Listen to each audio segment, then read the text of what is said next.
Well, it's just past 6, so we're going to get started. Um, I'm Ram Seshadri. I'm one of the transplant and hepatobiliary surgeons with Newman's Health, now a part of Northwell Health, which is where we have our experts today. This is Dr. Matthew Weiss. And let me pull up his introduction here briefly.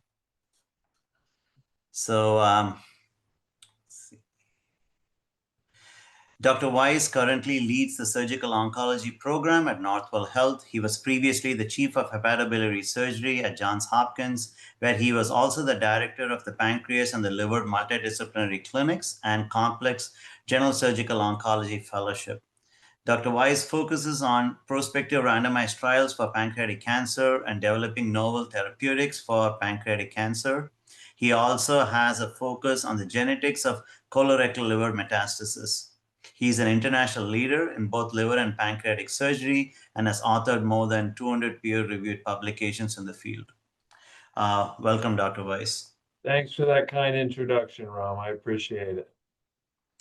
So today, thank you all, the audience, for taking time to join us for this fireside chat on surgical management of advanced pancreatic malignancies. We plan on peeling back the layers of one of the most challenging areas of HPV surgery, where surgical judgment, oncology, biology, and technical mastery all converge. The goal is not really to have this as a lecture, but it's an honest, pragmatic conversation about navigating the gray zones. So we'll be talking about borderline resectable disease, vascular involvement, oligometastatic disease, neoadjuvant decision making, and where the field is heading. So, Dr. Weiss, how do you want to start off? You want me to ask you a question? We'll go from there. Sure. I mean, first of all, I just want to say thank you, everyone, for tuning in. 6 o'clock on a Thursday. We're probably all tired and the end of the day, and I just appreciate everyone spending the time here. I think I want to make, I really appreciate you inviting me to do this, Ram. It's an honor. I see from the list of folks on already that there's some familiar names and some familiar faces. So I know several of the people that are on this call, so thank you. And we have some experienced HPV surgeons that I see. So I want to make this as conversational as possible. I think that's how we learn the best from each other. I mean, I feel like I've been in this field pretty long time and I've done a lot of cases, but I always say I'm still learning every day. I did a Whipple today and I learned something from that Whipple. So let's make this conversational and let's have a good discussion and learn from each other. So feel free to ask whatever you want. All right. Well, I'll start with the first one. So pancreatic cancer is an ultimate team sport, right? So let's talk about the multidisciplinary discussion part of it. So Dr. Weiss, in your practice, what factors immediately signal that a patient is someone worth pushing for? And conversely, what are the red flags that tell you that even a technically feasible operation won't overcome disease biology? Yeah, I mean, let's be honest. Pancreatic cancer, in my opinion, is a systemic disease. We know from the Conco trial that even in resectable pancreatic cancer, with surgery alone, we cure 9% of people. So yeah, okay, maybe the 9%, it's a surgical disease, but the reality is the other 91%, it's much less a surgical disease. The multidisciplinary approach is a must. I think most of us that practice in this field now have teams that see patients. Like, for instance, at our center, every single pancreatic cancer patient is seen by a team.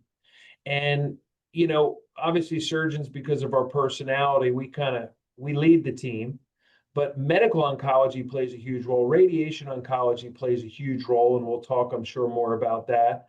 And then the ancillary support, the nurse practitioners, the nutritionists, we have dietitians that are working with our patients. We We have psychologists working with the patients. All our pancreatic cancer patients, not surprisingly, have depression when they present. So I think every single pancreatic cancer patient should be seen by a team of doctors, surgeons, medical oncologists, radiation oncologists, et cetera. I think that's standard of care these days.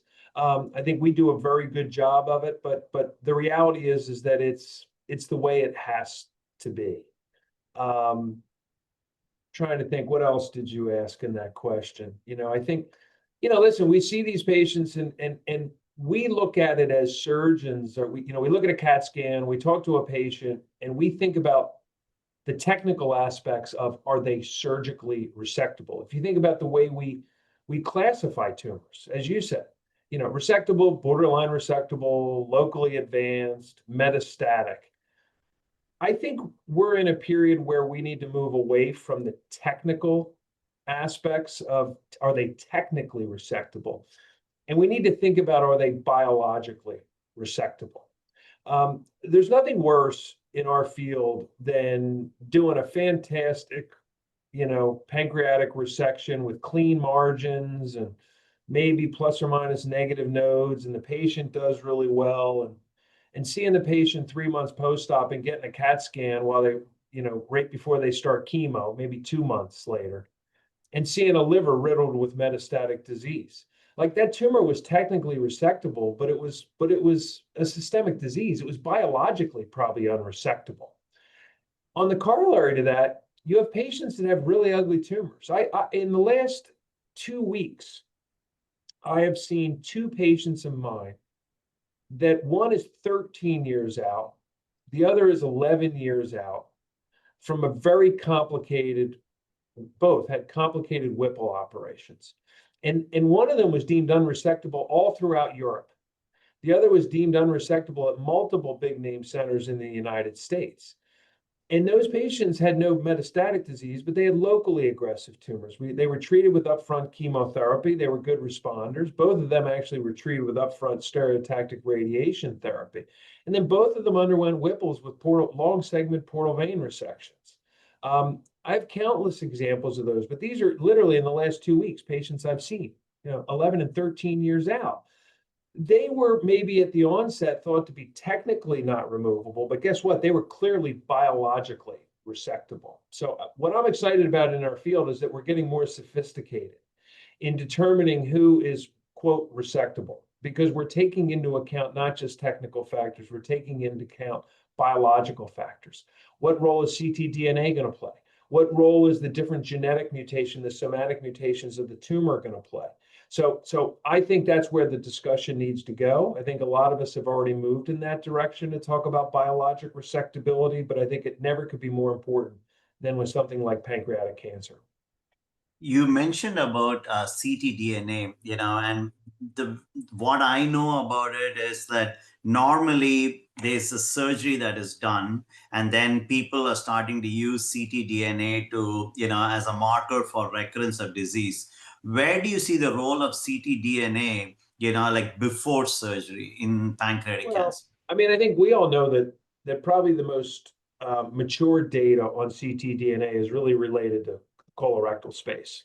Um, and it's funny, I had a pilot study about a year and a half ago, because my feeling was, colorectal, you're using it, you resect the colon primary, you look to see if there's ctDNA and maybe stage 2 disease. If there is ctDNA, yeah, you give adjuvant, you can probably clear it, versus if there's no ctDNA, maybe you can spare the person chemotherapy.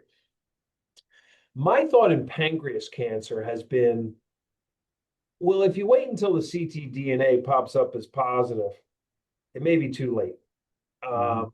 Now, listen, our systemic therapies have gotten better, but I'm not sure they're as good as the systemic therapies for colorectal cancer as they are for pancreas cancer right now. So I did a pilot study looking at patients being treated neoadjuvantly, and checked ctDNA at serial time points. Now, to be honest, it was a really expensive trial to run, so I could only do it on about 10 or 11 patients. And as a result, I've never published the results. I can bring it up here because I did the study, but I haven't published the results. It's hard to publish with only 10 patients. But But we did learn some things. We learned that not all patients are going to have circulating tumor DNA, even when they have a primary tumor in place. Now, either they're not shedding any ctDNA, or they're shedding it at a level that's just below the detection level that we could check it. We learned that clearly, the few patients that had no ctDNA that developed ctDNA on chemotherapy, those did really poorly. They progressed. They actually radiographically progressed. So I don't know. I think in like an ideal world, what's going to happen is you're going to have a patient come in, you're going to get a biopsy. With that biopsy, you're going to have real-time data on what the best agents to treat that tumor with are. Is it FOLFIRINOX? Is it Gemnab, paclitaxel? Is it some targeted agent? You're going to use real-time what your biopsy shows to predict what neoadjuvant treatment you should give. You're going to give that neoadjuvant treatment. And then you need a real-time way to gauge response to that treatment. How do we gauge response to treatment now? It's crude. We do CT scans, we do MRIs, we check CA19-9s and CEAs. The reality is getting a CAT scan every 2 months. Most of the time in 2 months, it doesn't really look any different. I think that's too crude. I think we need to start exploring things like ctDNA to gauge response. Is it working? Should we change, the first round of chemo goes by, their ctDNA percentage goes up. Maybe they shouldn't stay on that therapy. Maybe they should switch to a different agent then. So I don't know. I mean, I'm more of a surgeon than I am a scientist, but in my view, we should be working on developing predictors of who's going to respond to what agents, and then better gauges of response. Any role for peritoneal washings? We heard about this a little while back for micrometastatic disease in the setting of pancreatic malignancy. It's funny. I'd be curious what some of the other surgeons on the line would say, because again, we should make this conversational. But like I'm a big believer in peritoneal washings in the gastric cancer space, pancreas cancer. When I first started, I see a couple of old Hopkins grads on this call. When I first came on faculty, I was doing diagnostic laparoscopies with peritoneal washings, especially in the neoadjuvantly treated patients. What I was finding was a lot of those patients had some low volume ascites, probably related to their poor nutrition and their, neoadjuvant treatments. And I was having very, very few positives, and I kind of don't do it anymore. I'll be honest. I can't tell you I have my own prospective data to prove it wasn't helpful, but I think that the difference is that the pattern of recurrence in pancreatic cancer is, I mean, listen, it can be peritoneal, but that represents a low percentage of patients. It's usually hematogenious, it's the liver, so I'm not sure you get to that with the peritoneal washings. And that's probably controversial. People will say you should diagnostic laparoscopy, everyone, you should do peritoneal washings. Okay. It's not necessarily a part of my practice. I would pose the question, if you have a patient that, other than the peritoneal washings, everything looks completely technically resectable. If you do peritoneal washings in the beginning and they're positive, and the patient comes back and they still have a low CA19-9, a low CEA, and a technically resectable tumor, and no evidence of metastatic disease, and a negative ctDNA, are you going to tell that person no? Yeah. I'm not sure I'm ready to. Mm-hmm. Sometimes patients with peritoneal disease live a long time. I mean, resectable pancreas cancer, the median survival these days, I don't know what number you carry in your head, but I don't know, 23, maybe longer, maybe closer to 30 months now. Peritoneal disease, people live a long time. Or they can. Any questions from the audience? Anyone can, feel free to just briefly introduce yourself and, ask away. We have about 45 minutes more, and, it's a interesting enough topic. So anything goes. So if any of you want to ask. Somebody's got to have some questions. Dr. Nassour or Dr. Al-Afashat, you guys used to have a lot of questions.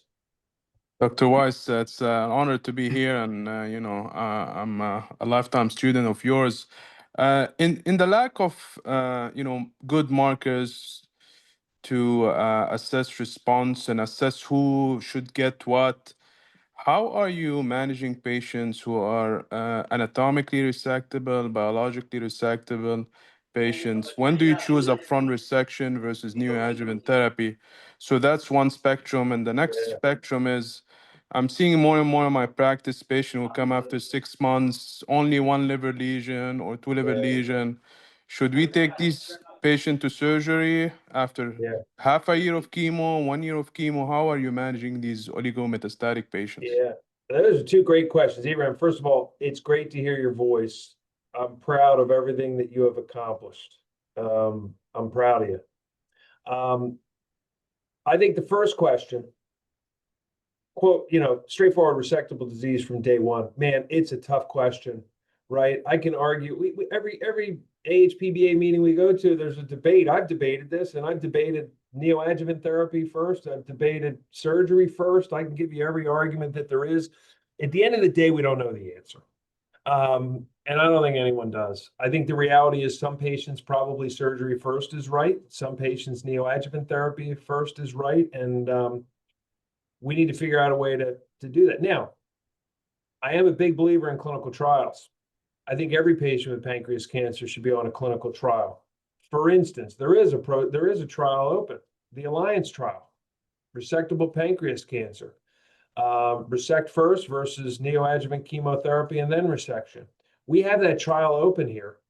I can't enroll any patients on it.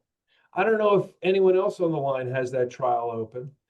I've tried everything. I think that I'm being unbiased when I talk to patients about it.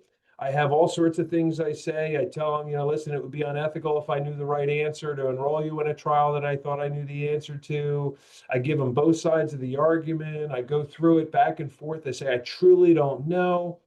And then right as I'm about to leave the room, the patient always says, yeah, but I came to see you, Dr. Weiss. What do you want to do? I don't want to flip a coin. They want an answer. So I've had a lot of trouble enrolling patients in that trial. I wish I could enroll more.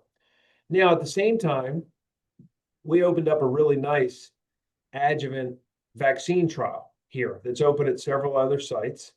And in a straightforward resectable tumor, most of the time, I love the idea of right now taking the tumor out, putting them on the vaccine trial because they're going to get adjuvant standard of care chemotherapy plus or minus the vaccine. So I also think you need to take into account the patient factors. I talk to the patients about it. I talk about the positives and negatives of both sides. And as you, I'm sure, know now, being in practice for a while, they get to make the ultimate decision. There's some patients that they just say, listen, I know you can take it out now. I want it out. I want the surgery now. That's the potentially curative option. I want it to come out because I know you can take it out now. Then there's others that are pretty thoughtful about it, and they know the prognosis is poor, and they say, you know what, no, I want to do neoadjuvant therapy. So I think it's a discussion with the patient. Ultimately, I see our job as advising and educating patients so that they can make the decision for themselves. Your second question was on oligometastatic, which has been near and dear to my heart for, I don't know, 15 years.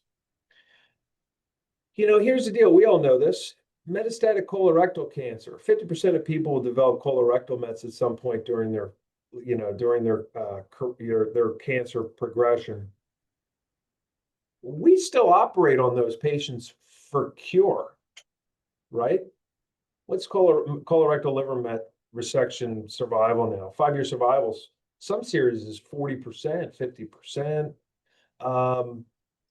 We're curing people with metastatic colorectal cancer. That's systemic disease. It got into the bloodstream. Why haven't we done that with pancreas cancer? In my opinion, it's because we haven't gotten control of the systemic disease well enough in general.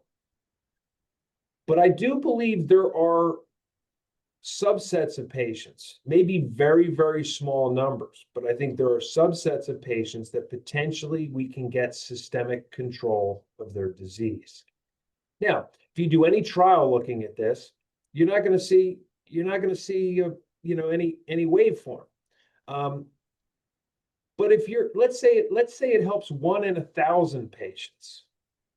Okay, you're not going to do that on all 1,000 patients. But guess what? Wouldn't it be nice if we could figure out that one patient that it is, right? If you're that one patient, that's 100% cure rate, right? So I'm a big believer in protocols to study which oligometastatic patients this may be beneficial for.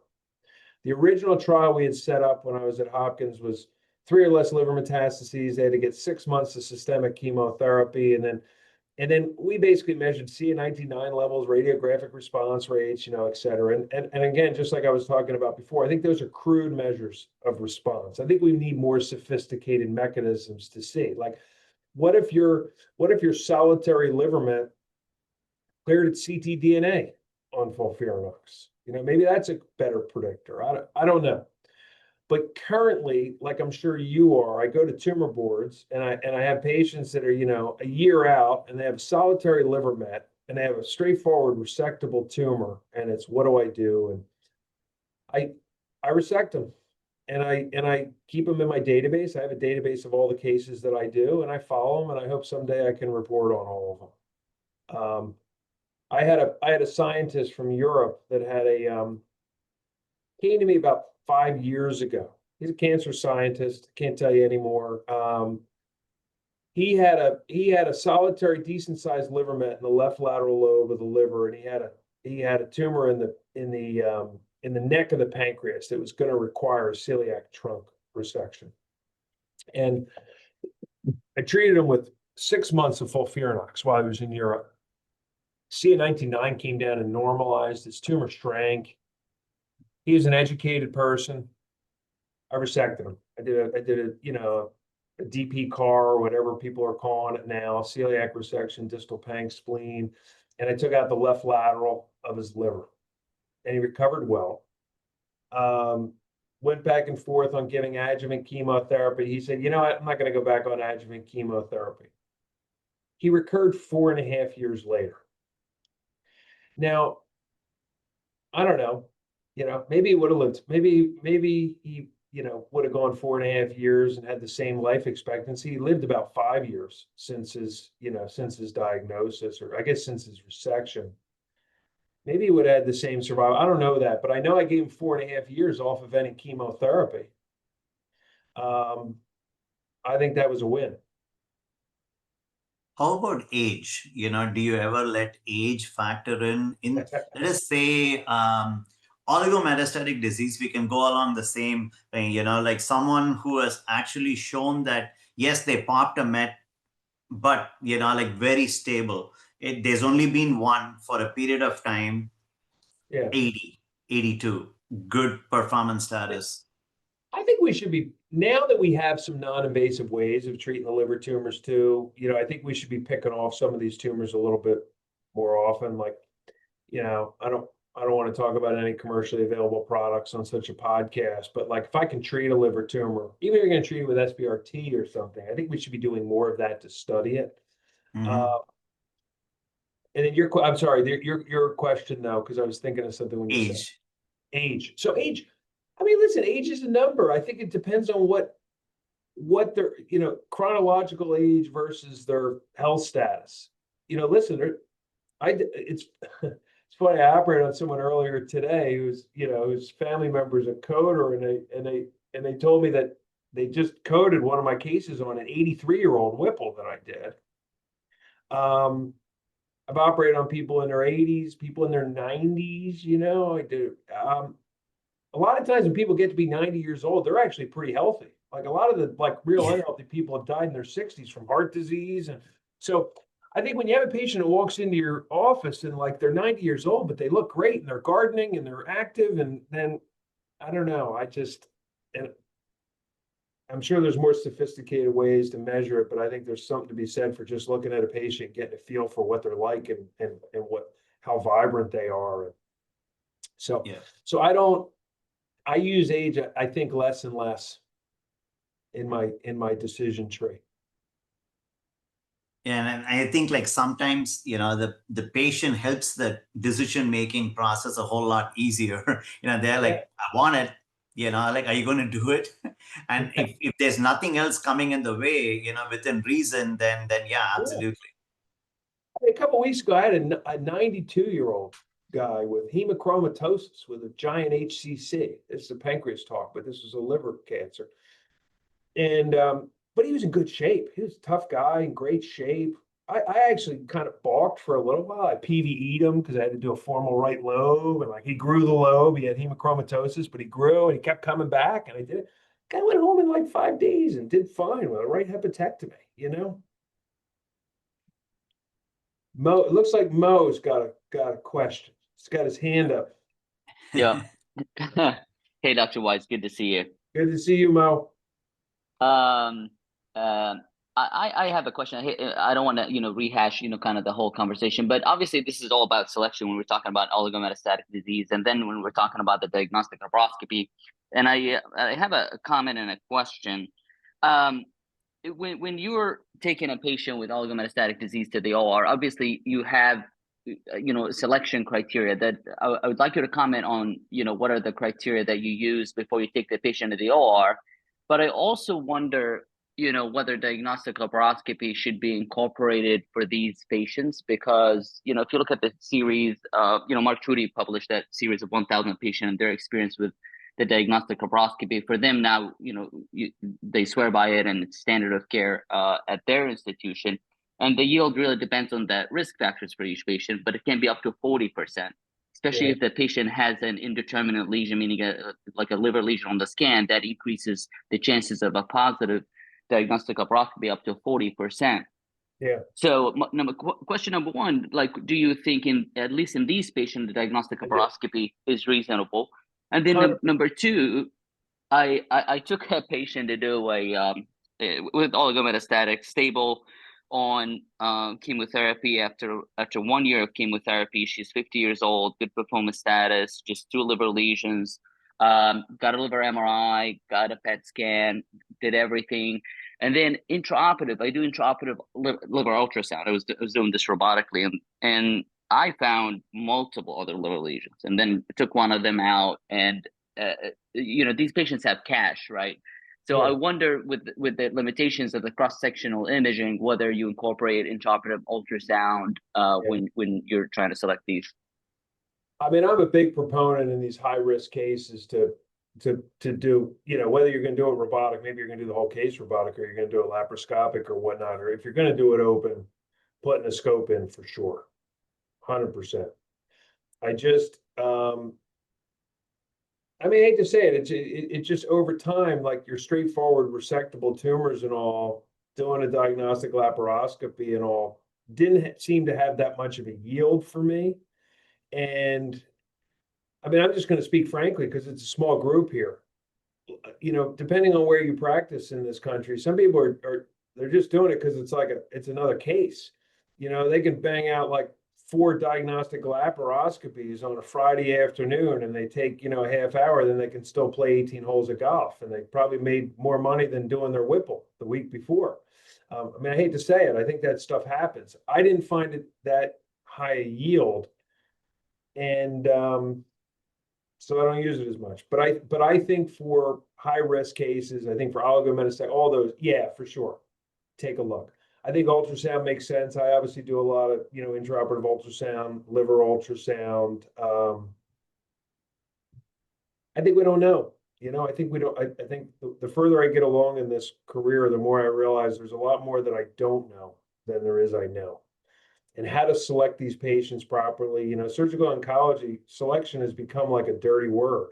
It's not a dirty word. It's what we're trying to do all the time. It's just we need to improve our selection process and criteria. Dr. Weiss, thoughts on radiation therapy, and if you use it, in which cases do you? By the way, I'm Matt now. You're no longer a resident with me, Abraham.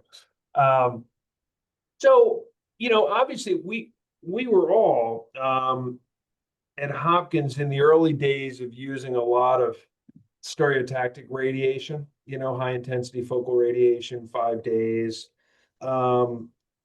We showed many times in lots of papers that using neoadjuvant radiation is associated with a higher margin negative resection rate and a higher lymph node negative resection rate.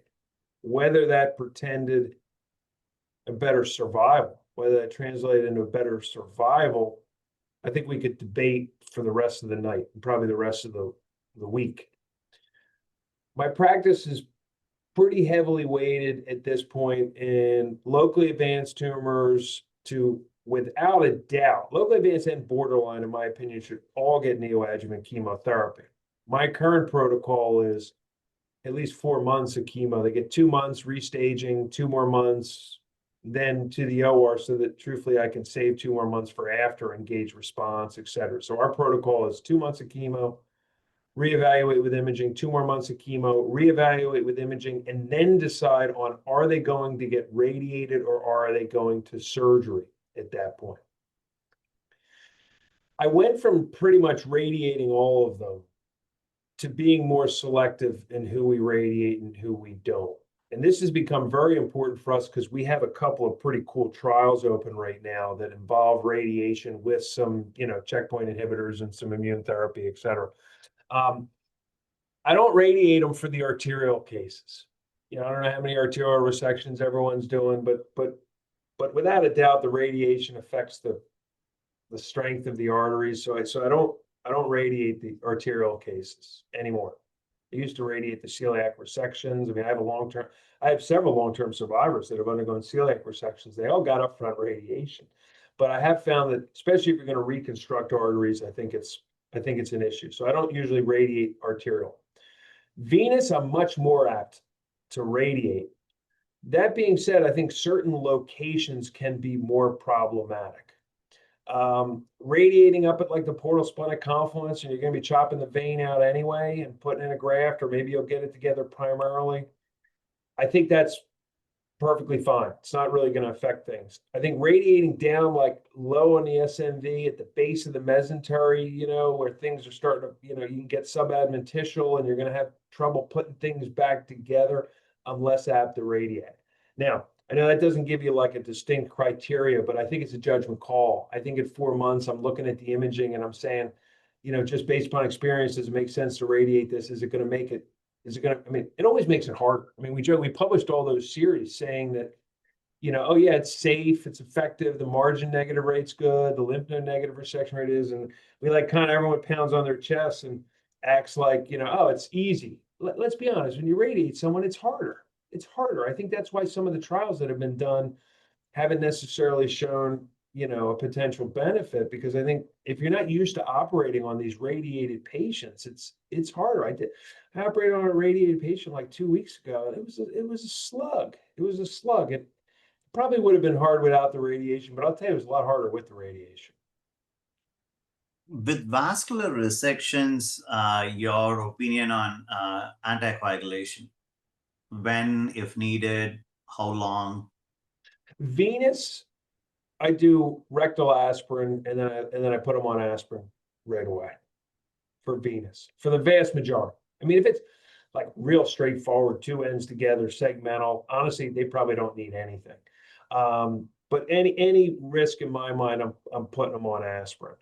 The 81 or 320? If you put people on therapeutic heparin, it's probably 50-50. You're going to go back and wash them out at some point, in my opinion. So I think aspirin is adequate. I do. Arterial, it depends. It depends.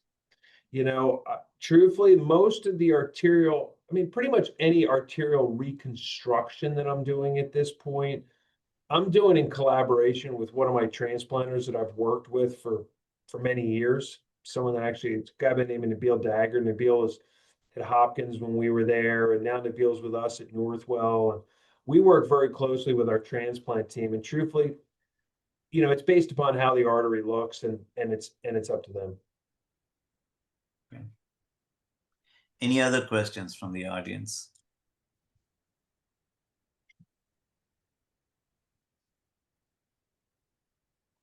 Hello,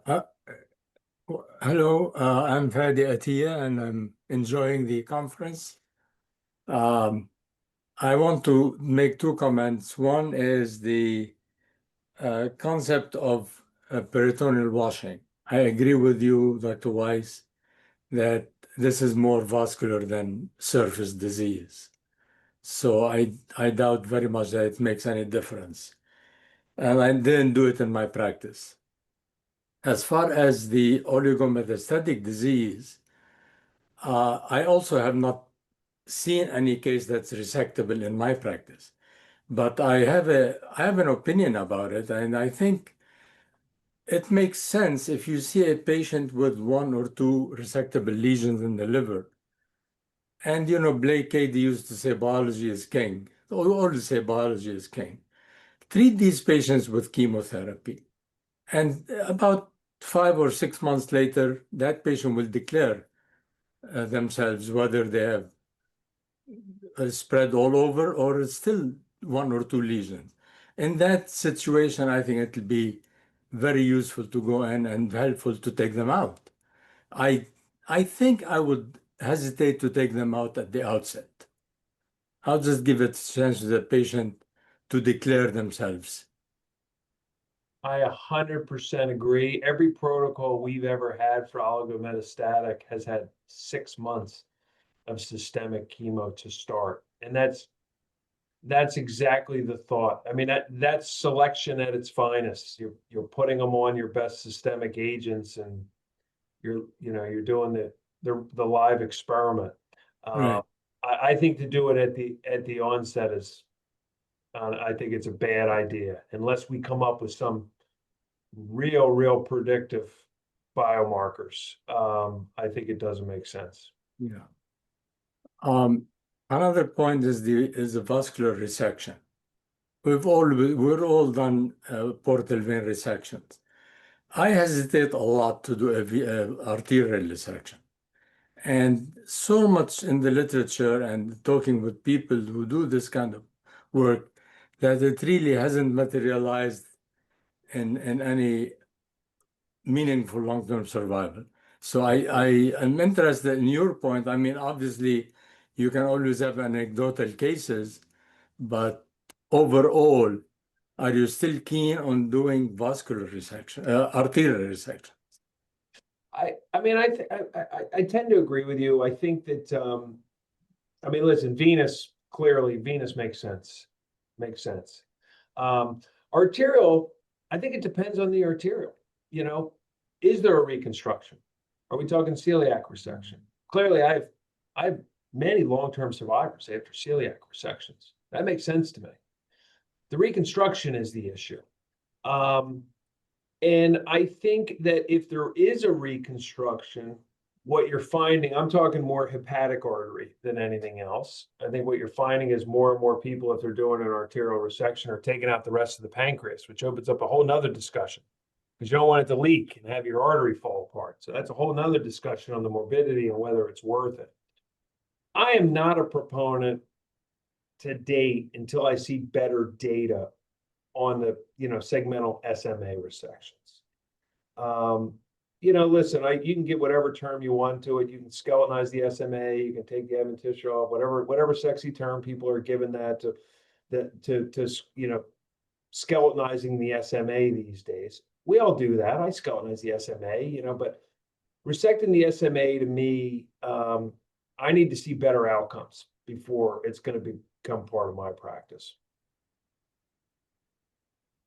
With venous resection, like sometimes you encounter situations where it kind of rolls away or peels away, versus like, segmental resection, whether it is a short segment versus a long segment. Can you talk to us a little bit about your algorithm in the operating room?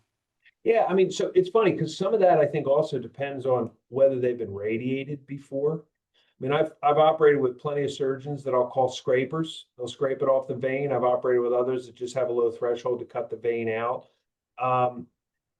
Patients that are radiated, I'm sure you've had this experience, but when they've been radiated, it's pretty easy to get subadventitial and have what looks like a really nice dissection just fall apart and be a mess really quick. They're radiated. I think a lot of times it's safer. I mean, I always loop everything out anyway.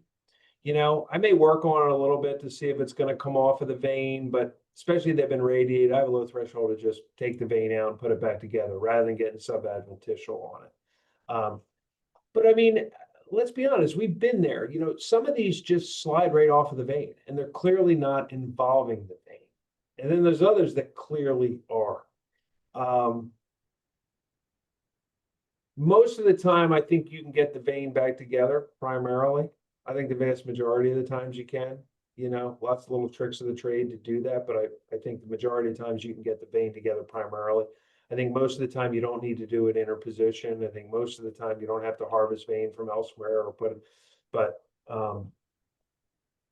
is there a preference for you to use, you know, like vein? I mean, obviously you're a transplant center as well, so getting vessels are not really an issue versus like actual grafts. I mean, it's so uncommon for us to have to use a graft.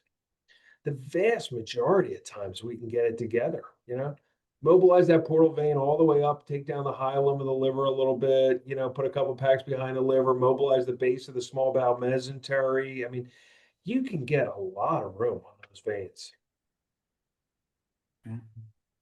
Any other questions from the audience? Hi, Dr. Weiss. This is Ludmila. Ludmila, you're alive. Yes, I am. I have a question. You spoke about traditional radiation, SBRT.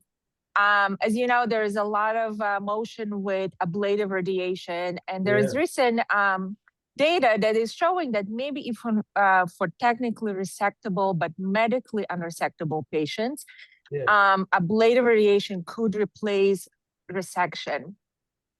What are your thoughts on that? Do you think that's potential future, or you would still try to get patients to surgery, believing that this is only a potential cure for them? Nice to hear from you, Ludmila. I mean, I think either the patient's medically operable or they're not. If they're not medically operable, they're not medically operable. Yeah, sure. Ablative radiation may give you probably does give you an equivalent median survival to resecting, irrespective of what the patient's status is. So I think if the patient's not an operative candidate, then ablative radiation makes perfect sense because you're probably going to get a similar median overall survival.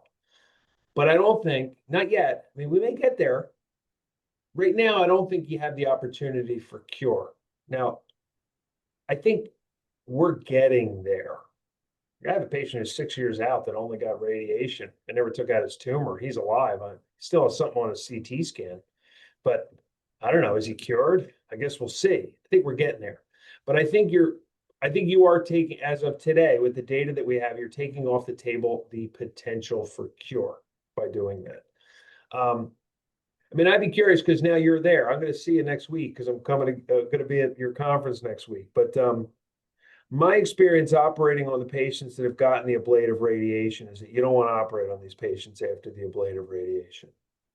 I think if you're like, that's why I like to be involved in the decision on the radiation at the 4-month mark, because if I think I'm operating on this person, I'm going to lean towards, if I'm going to radiate, the stereotactic radiation. If I think I'm not going to operate on the patient, I'm going to push for the ablative radiation. You guys will probably be giving ablative radiation to a patient of mine who I saw last week who has like a truly locally advanced tumor. I don't think I can get this thing out. If I feel like it's going to be highly morbid, and he's going to get ablative radiation. I think most of us that are being honest would say that the patients that we send for ablative radiation, we don't plan on operating on later. Yeah, it's a very similar sort of thinking here. Even today we discuss, and that's what Dr. Chris Crane usually says. He's like, we would ablate radiation if we know 100% that this is not going to be operative, because we still try to get them to operation, and operating after ablative radiation is very, very difficult. It is. It's a mess. I mean, I've done it, and it's a mess. So that's why I think at that time point, after you've given 4 months of chemo, being involved in the decision on the next step for the radiation is so key. Back to the original question on multidisciplinary care, the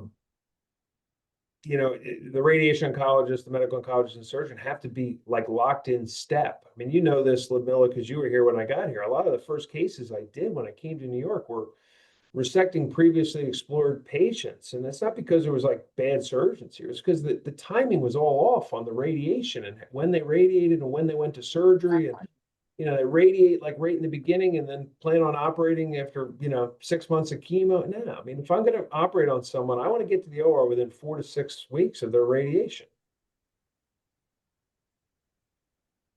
Yeah, I guess with ablative radiation for local control, it's going to somewhat change profile of how we take care of these patients in the long term, because unfortunately they do develop gastric outlet obstruction, some of them, or biliary obstruction, and rescuing or salvaging that is kind of difficult. So that probably will change the more we do of those, how we take care of them surgically as well, to Yeah. palliate. I mean, listen, we don't have any radiation oncologists on the call, thank God. But you know, don't let them tell you it's not like it's not without risks. People suffer from radiation too. Anyone using IRE in the pancreatic cancer world? And any comments on that? I'm not. I think we're going to have some better options very soon. All right. So multivisible resection in the setting of, you know, adenocarcinoma versus mucinous cystic neoplasm or a neuroendocrine tumor. What's the general, you know, thought process there, and how aggressive would you get in the operating room as you start to unravel, you know, what is involved and what is not? I mean, I think it depends on what the disease is. You know, like obviously pancreatic cancer, where you're going to do a multivisceral resection, like clearly should get neoadjuvant therapy, in my opinion, if you're going to do it.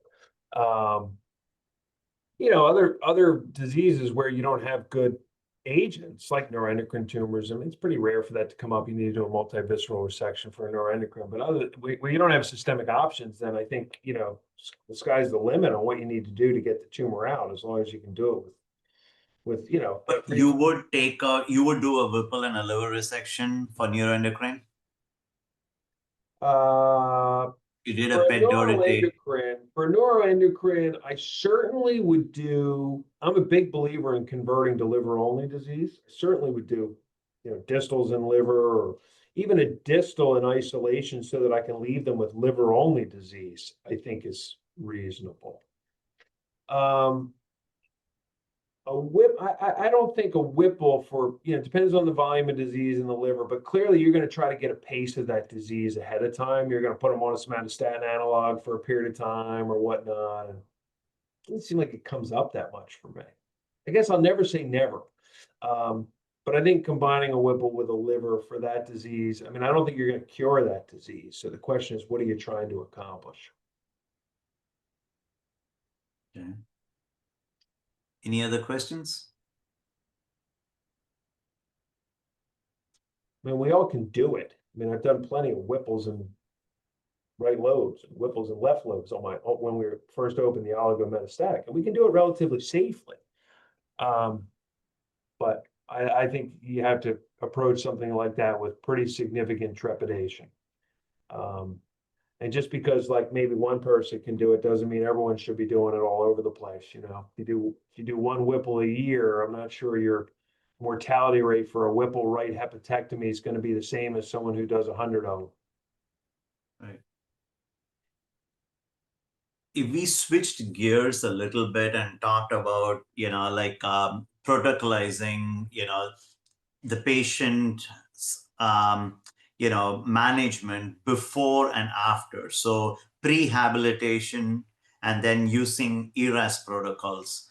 And the audience, you know, any of you, please feel free to chime in. Like, what's your practice pattern? You know, like, do you stick with these protocols? Do you vary it based on the patient, their age, you know, how they're starting and where you want to get them to? I'd love to hear from some others on prehab. We have a robust enhanced recovery pathway. I think what people need to realize, unlike colorectal cancer and some of the other ERPs that are out there, that when you have an enhanced recovery pathway, for instance, for a Whipple, you have to accept the fact that like probably only about 40% of patients will stay on the pathway. But for those 40%, it's like, you know, clear sailing and they're out of the hospital quick and it works great. You just have to be willing to come off of it. What we try to do is we try to, you know, listen, we prospectively capture our outcomes. We have our enhanced recovery pathway. We try to meet and go over our pathway in relation to our outcomes on a regular basis and then make adjustments on it. You know, sort of like, you know, we just had the study that not just a couple of years ago. We should be using Zosa, right? Let's make sure that's in our pathway. So we do have a pathway. I would love to have a robust prehab program. Since so many patients are getting neoadjuvant chemo, I think it's ripe for prehabbing these people. But to be quite honest, it's hard to get it running. It's hard to get it paid for. These people don't qualify for their physical therapy and everything else. And so it can't get paid. Insurance doesn't cover it. So I'm curious what others do.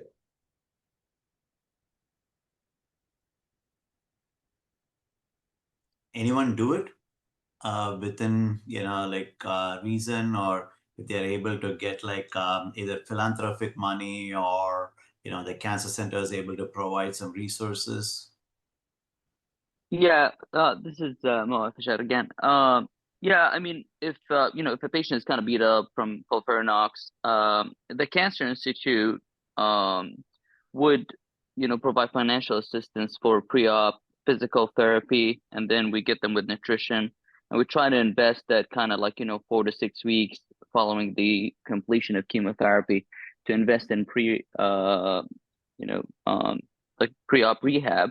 But I agree with Dr. Weiss that it's not easy, and I think I don't know, every institution is different when it comes to recovery pathways. I just want to comment that to the point of Dr. Weiss about some people get off of the pathway, and you need to trust your trainees to recognize these patients. That, you know, it's not going to be, you know, a reflex kind of reflex orders in the morning. They, you know, post-op day 3, they're like, you know, diuresing the patient while the patient is actually like, you know, septic or off pathway.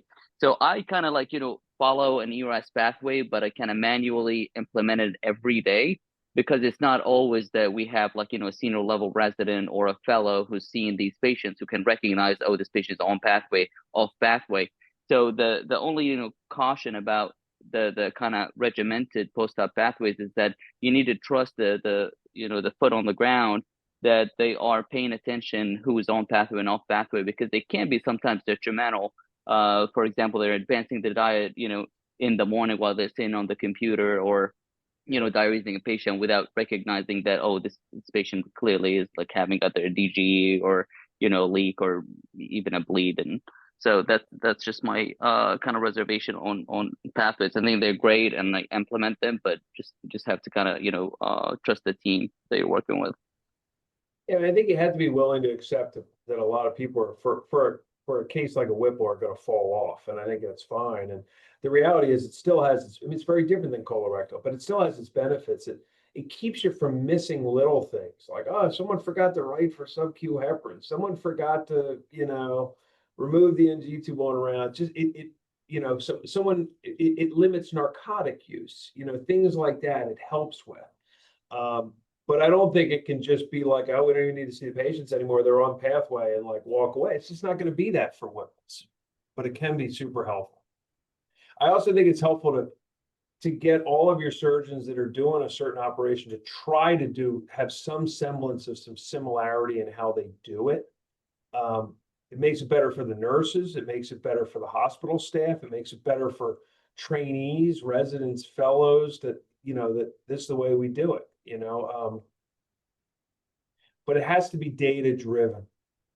You have to know your outcomes, and that's when you get into trouble, is when you have surgeons that don't know their outcomes and they have bad outcomes. And so with reconstruction, you know, any comments on, especially the, you know, with respect to the stomach, a roux versus using the same limb, or is it dealer's choice?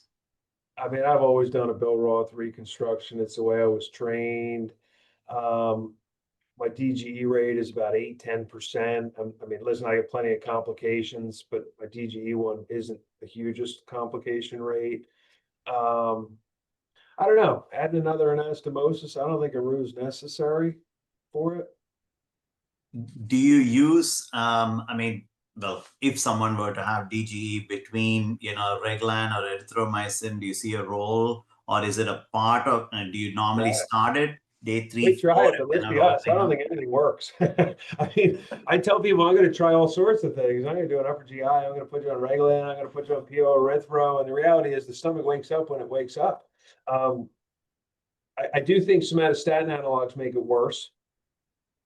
I think having people on octreotide or, pasireotide, I think it definitely makes, can make DGE worse. This is just me being kind of subjective, but I think it makes a difference. We are almost, close to the end of the hour. So one question to leave us all with, I know some of the members in the audience, but some I don't. So, how do you teach in this day and age, about, I guess one is picking the patients, like depending on where you are and what kind of support you have, but also like getting them to the point where they feel like they are comfortable enough, like doing this well, especially in the advanced, borderline resectable cases and stuff like that. I think it's really hard. I think especially for people that are at the end of their training, about to embark on being an attendant.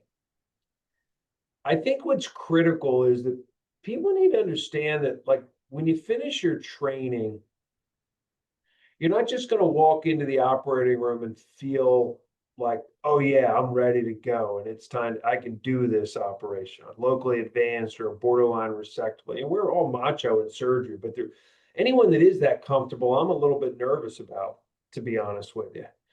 I think that the key point is that the first couple of years you're in practice, the education not only doesn't stop, but I actually think it accelerates, because now you own the patient. Now you're responsible to that patient. And now there's, you got to get it done. It's the real world. And having partners and having people around that can not only help you make decisions and decide who to operate on, who not to, but having someone that can just come in and take a look in the OR, maybe can bail you out if you get into trouble. Not that you can't fix it yourself, but it's really nice having a senior set of hands there to help you get out of trouble. My fear in junior folks is that if they don't have someone around that can help them, then one of two things can happen. I guess one of three things can happen. They can just mature and be great surgeons. I guess that's possible. But I think there's some surgeons that may not push it as far as they could have pushed it because they don't have that backup. And then they never will really know how far they could have gone on some of these cases. So that's one option. And the other option is they hurt somebody and they don't recover mentally from it, where it changes their whole path because of one bad outcome. I've seen that happen to a surgeon. One bad outcome changed their entire career path.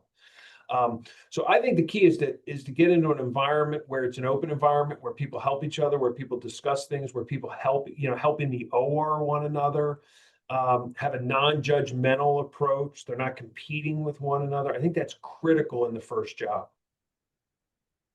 All right, great. Well, if no one else has any questions, I thank you all for taking the time on an evening, to join us. It's again great talking to you, Dr. Weiss. Thank you for, being here and, sharing your experiences. Just for the audience, we're going to have another similar kind of a fireside chat, probably in the beginning of the year on neuroendocrine tumors. We're going to have a small panel. I'm still actively recruiting people. So if any of you know of folks who might be interested in doing it, please reach out to Barb and myself. But otherwise, enjoy the rest of your evening. Thanks, Dr. Weiss. Listen, thanks for inviting me, and thanks everyone for taking the time. I'm happy to see everyone on here. I see my two fellows are on here now too, and two of my previous friends on here. So I really appreciate it. Thanks, Rami. Thank you. Have a good night. See you guys.